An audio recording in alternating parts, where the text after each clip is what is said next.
So why do police officers touch the back of a car during a stop? I have read some of the craziest responses that people have to this online, and some of them just are mind-boggling, the things that people come up with. But so you've observed a stop, maybe you were stopped, and you notice that the police officer approaches the vehicle, and as they're approaching the vehicle, they drop one hand down and they touch the taillight or the trunk lid. And I've heard a lot of different reasons over the years, some of which are quite comical, all the way up to really, really odd that people have claimed officers are doing.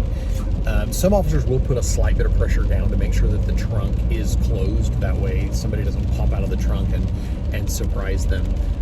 That's absolutely, that's something that some people absolutely do.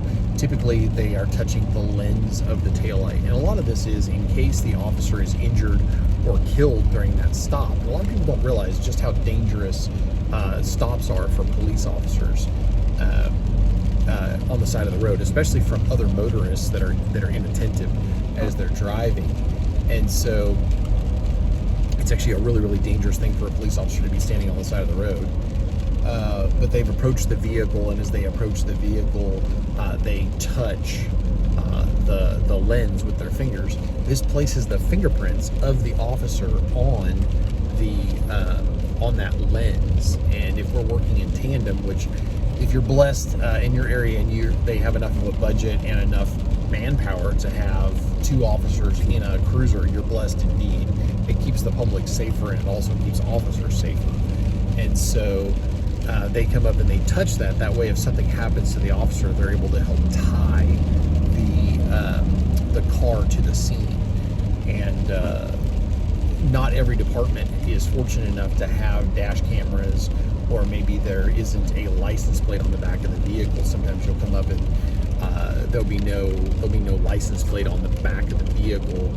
And if something traumatic happens and the suspect flees the scene, it helps to tie the suspect vehicle to the event, to the crime. So I hope that makes sense. If this is something that interests you, if this benefited you, do me a favor and click like.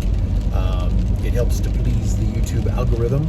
And a little bit about me, if you care. I am a police chaplain in the American Midwest, and I work with several different departments, both as a chaplain and I actually serve as a police officer as well. So if the topics that I have mentioned interest you, there is a playlist of Ask the Chaplain material, but then I also talk to law enforcement officers. So if you have a law enforcement officer in your family and you want to kind of better understand what they go through, or if you have an interest in becoming a police officer yourself, you might check those out. So have a great day. God bless.